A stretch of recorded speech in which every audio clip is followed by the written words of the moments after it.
I'm on a boat.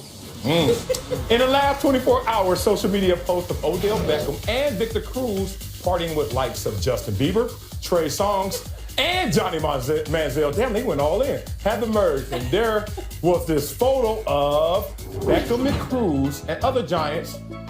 They're all out there enjoying their time on the boat, all ahead of the Giants' big playoff game in Green Bay this week. Coach Ben McAdoo dismissed the photos. Today, Odell said this quote: "We were going to Florida to get our minds right. That's what we were doing. I handle my business. I'm a grown man. Now we're about to make a run, about to make a push. It's go time." And you know what? I agree with Odell Beckham Jr. I agree with Coach Ben McAdoo, the greatest coaches of our sport. Let's talk about Bill Belichick, the greatest coaches of other sports. You talk about a John Wood. They all say one thing, and one thing in particular: do the same things that got you there. In big moments, don't try to do bigger things. Let the game come to you. So we're creatures of habit. We allow our routine to give us confidence. That's why we got to this place, and that's good enough to get you to where you want to go in terms of the goal of winning the Super Bowl. So when Odell does the same thing he does every other week, who are we to criticize a guy in that moment? I'm not going to criticize him from doing it, but if the question is whether or not this is good optics, then it's absolutely no. It's not good optics. Not before a playoff game. You're already a 4.5-point underdog. You're going to play the hottest QB in the league. And oh, by the way, like Drew Hill and Jodeci made them like a mixtape together. That's not even like a really good photo. All of you in jeans and Timberlands. Who goes to Miami still wearing jeans and Timberlands? It's not 2000. Don't you know you're not supposed to wear Timberlands on a boat? You're supposed to take your shoes off. They're going to fall off if there's a wave. It just looks really, really uncomfortable. Well, my people wear jeans by the swimming pool, so you know you got to be careful. I'm saying, though, and then, of course, I have a hard time correlating you a grown man and you hanging out with Justin Bieber. Only grown man I know hanging around Justin Bieber on the payroll. It's like a Batman signal. Like whenever you're going to go out and party, it's like, throw it up there and Bieber's going to come running, right? Like it's Bieber and Johnny Manziel. Like, Bieber, come on, we're going out. Right. Like he sees it. And he comes, because he's always in everybody's party pictures. Yeah, but nothing says focus for the playoffs like having Johnny Manziel and Bieber. But see, that's the problem. That's when perception becomes delusion, because you start to say the optics. Look, you can study 20 hours of film. You can sit there and say, yes, sir, no, sir, wear war paint and go out there and get your butt kicked. I've seen that in sports before. So for us to go and say a guy is having some fun before a week, the same week that every Marcellus. week he goes and has his fun, what's the problem? Here's the thing. I'm fine with them having fun. Yeah, me What too. I'm not okay with, it's not even not okay. Hey, you can't say Odell Beckham right before he goes, man, it seems like I'll get criticized if I. Who that? I mean, come on. Who now. that? You know who that is. Oh, man. That's me 30 pounds ago. Look at all that. He got What's 30 the pounds of top cocoa face? butter on right there. That's what that looks But like, you pose for the picture.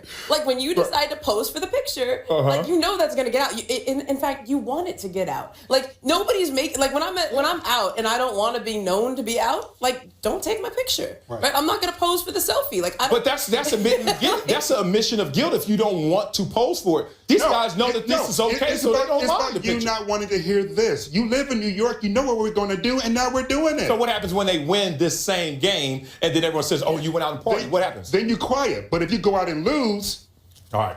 Let's talk about the younger level. Let's talk about college football. And Lane Kiffin just can't stop talking about Alabama, even after he and Nick Saban mutually agreed to part ways. Really? Today on Mike and Mike, Kiffin said he was never forced out by Saban, saying he could have remained on the staff if he wanted. And Bama was looking to maybe have him in the press box during the game. Nick Saban was asked about that and had this response. That's not something we're interested in. Next quote. Ramona, does Kiffin just need to stop talking? Yeah, when you have a story and you're trying to like make it stand up, like you just keep talking.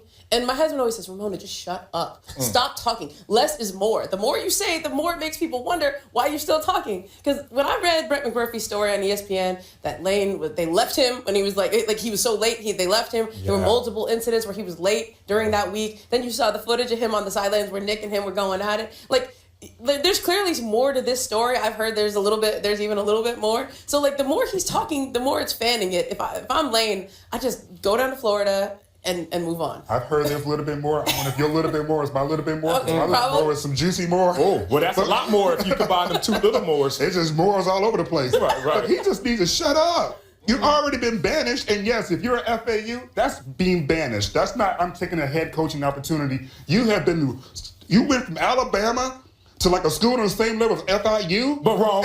It sounds like a fashion mag. It sounds like a fashion school or something. Ramona's correct. You're wrong. And talking about this is a box he needed to check. I don't care where it is. He needed to go to a program that says, I'm the face, I'm the leader, and I can be mature no matter where that program is. He's paying his dues for the first time. Thank you. All the schools that were looking for coaches during this time, you end up at FAU. And what's the problem with that? Houston's looking for a coach, you end up at FAU. He wins there in 2 years. He gets to pick what Power 5 school he gets to coach Purdue's looking for a coach. How are you going to recruit? Who you going to? You beating Miami, Florida State. You beating all USF, UCF. You beating all these schools and getting recruits out of Florida to FAU. The expectations are different there, so therefore he knows that he's going into a situation where he can show that, like, I'm paying my dues, and also I am a mature leader. But more than that, let's go back to Nick Saban. What Nick Saban is saying to him is, look, this is a death by 1,000 paper cuts. Every single incident is not big enough individually, but collectively, this is too much. It's like he opened up the box of mystique to what Alabama was. And Nick Saban runs a tight program. And then you got a guy who's on Twitter trolling. You got a guy who wears hater shades. Stop that, though. Right. He wears hater blocker shades. He shows up late. He shows up when he wants to. He clowns around, and I think just Nick Saban is sitting there saying, just too much, man, calm down. But you know what? Nick Saban also needs to thank him because it was Lane Kiffin who opened up their offense to begin with and brought them to the new century. Well, speaking of offense, let's talk about that Rose Bowl we saw last night. Woo! Yesterday, USC State gave us the most exciting game of the bowl season. They combined for 101 points, with USC scoring 17 points in a fourth quarter comeback win. Here's a look at some other fun stats. Check this out. Mona, check out these stats. We're talking about 101 combined points, most points in the quarter. We saw 7 straight possessions by Penn State end in touchdowns. Ramona, did the Rose Bowl game make you want a larger playoff field? I've wanted a larger playoff field the whole time. Like, those two teams were the teams I wanted to see in the playoffs because those are the teams that were playing the best at the end of the year. Do we forget that USC beat Washington pretty handily? Yeah. Like, and I understand they lost early and they have 2 losses and you got to overcome that. But that's why you can even have a 6-team playoff and you can have those 2 teams battle it out with Washington and Ohio State, right? That's how you could play it. But because you're stuck with the 4, you're still in a position now where 1 loss is pretty much all you get. But aren't you passing the buck? Like, aren't you diluting the field by now making the problem that we have currently for the number 5 team now become the problem for the number 9 team? So we're going to start looking at what's the objective criteria for you're a hot team. Oh, you won 7 in a row. Yeah, but you lost your first 4. Oh, but we won 7 in a row. We won the Beef O'Brady Bowl that doesn't even exist anymore. Oh my God, you know what? You're hot. You should be in the national championship game. No, you should not, because the way it goes is we make every single game count from late August all the way to December. That's the way it is, and that's the way it should be. I mean, hands down, it was definitely the second most exciting bowl game so far. Second? Well, Cotton Bowl, Western Michigan versus Wisconsin. Come on now. That team that shouldn't have been there? For Wisconsin. So whatever. No, I mean, it was an exciting game, but honestly, it was really the only game that was truly that exciting. Do I want to see an expanded field? Well, which other games would you want to see? We saw what happened with Ohio State. We saw what happened with Washington. Those aren't exciting games. No. I mean, Florida State, Michigan was an exciting game, but I still think that there's a tier between what we saw in Alabama and Clemson and then what we're seeing everywhere else. Absolutely. The question is, do you want to reward teams for getting better throughout the year? Like, do you want to give them credit for, but USC went from getting its butt kicked against Alabama in week 1 to now being the team that I think everybody would want to see play out. And USC actually has a self-inflicted wound because had they just started Sam Darnold at the beginning of the season, then perhaps they might have been in a championship game. So that's kind of a self-inflicted wound. Yep. Let's go to the Jeers right now. We got time for 3 of them. Let's go to the first one. Drew Holiday. Pelicans pass. Holiday misses the wide open. Holiday. Don't celebrate. All right. Ball took a holiday from that Drew. I'm just going to let him pass. Drew? He's had a tough year, man. Really? It's been bad on him? Yeah, the injuries and stuff. Well, they'll bounce back. 2 Jeers for James Franklin. Franklin gets too excited about the 72-yard touchdown and punches his offensive coordinator to celebrate. Didn't you have one of those guys that you played with? Like somebody who didn't know how to celebrate and hit you, and you're like, everybody run. Always too physical. Right, HR for real. 3 Jeers for Doug McDermott. Brady McBuckets for Orange. McDermott tries to backpedal and... Is that a flop? Is that a pre-flop? Pre-flop. That's for Marcus Smart, bro. Yeah. He didn't even step on a shoelace. I don't know. Jed, you dismissed your general manager and coach because they didn't reach certain performance standards. That's part of it. Okay, let's stick to that part. Why shouldn't you be dismissed or reassigned for the same reasons? Look, again, like nothing I'm going to say is going to be Say satisfactory. something. Well, nothing I'm going to say is going to be satisfactory. And again, we're going to be judged on what we do and what we accomplish. We haven't accomplished enough. I own this football team. You don't dismiss owners. I'm sorry that that's the facts and that's the case, but that's the fact. And I'm going to do everything that I can to get this right. Ooh, welcome back. That was Jeers. York responded to the media questioning his ability to manage the 49ers as the team is starting their search for a fourth head coach in 4 years.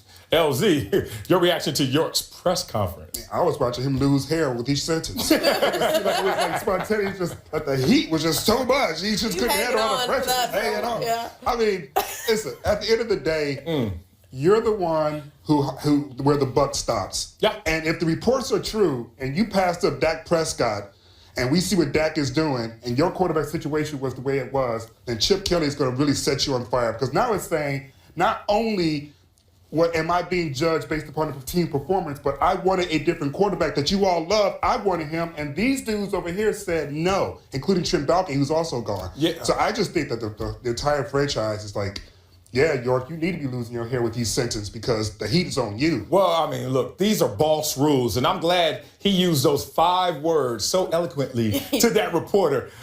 This is my football team. I own this football team. And when you say that, you got to realize, media reporter, we are not on the same level. You are getting privileged information. I don't even have to stand up here and answer to you. I can hire a GM tomorrow who can answer these same questions, and I can fire that same GM tomorrow if I don't like his answers. So all that said, this is how the game goes. You do not criticize this man because, oh, you didn't pick Dak Prescott. You know how many teams passed on Tom Brady? You know how many teams passed on great quarterbacks that now we don't go back to them and say, oh, look at you. When you own a team, Jerry Jones included, you get the call, start the buck, stop the buck, and that's what Jed York. Well, look, the person the people he's accountable to are the fans who, like, they're still packing that new stadium that they have in Santa Clara. Like, they're shelling out big money to go watch those games. And I think what the line of questioning there was pretty harsh, right? Like, say something. Right. Say something. I mean, but what I think they're really trying to say up in the Bay Area is you still have not recovered from letting Jim Harbaugh go, from undermining Harbaugh and changing the whole course of that franchise. They have never, that one decision has defined the 49ers franchise since. And so at some point,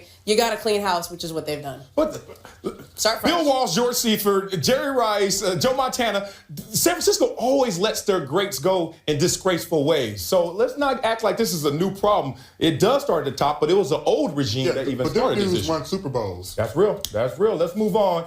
And on Saturday, we saw Ronda Rousey lose to Amanda Nunes, UFC 207. Rousey, however, walked away $3 million richer. More than that.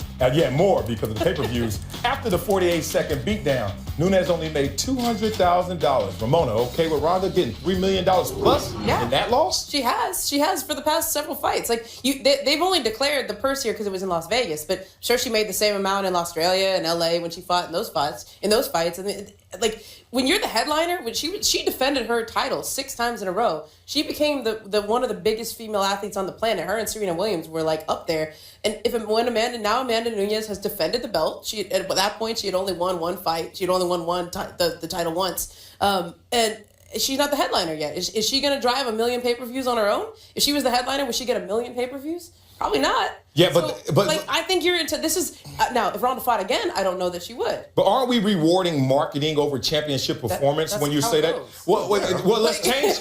You think we still talk about the Knicks? Marcellus, when you started hosting this, did you get paid what you get paid now? She all up in your Get paid business more. now. Nah, I get a little more now. Yeah. Give us some numbers. Okay. I'm eating over here, can't you tell? Let's say this, though. When you're a champion, there needs to be a clause built in that you can't get less than just the marketing brand or the face of the She card. has no leverage in that negotiation because this isn't boxing. This is the UFC. That's Dana White, and he can decide put whatever that he wants. into the clauses. He just says, whoever has the belt, you can't make less than the person we're going to use just to draw all the attention. It should be comparable. So if it's only $4 million to go around, $2 million. No way should you get $200,000 but we're still saying the integrity But of sports. dude, no You're one, a better fighter. she could have walked into any target near you and no one would know who That's Amanda right. Nunes was. Well, now you will. Now you will. No, I still won't recognize No, her. I know. The fight was only I know. 48 seconds. I didn't even see Let's her back face. up. I saw Ronda's face more than I saw her face. Amanda's face looked like going to this. get a lot more than 200,000 too. She gets a cut of that pay-per-view too. Yeah. She Well, could- going forward, I think it should The be a real balance. tragedy is that Ronda Rousey was considered on the same level as Serena Williams as a female champion. That's the real Or tragedy. could box Layla Ali or Floyd. Right. Let's not go there. Come on now. All right, next up, let's talk about women's college hoops.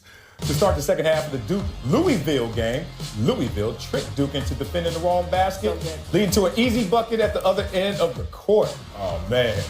LZ, should we be praising Louisville or mocking Duke?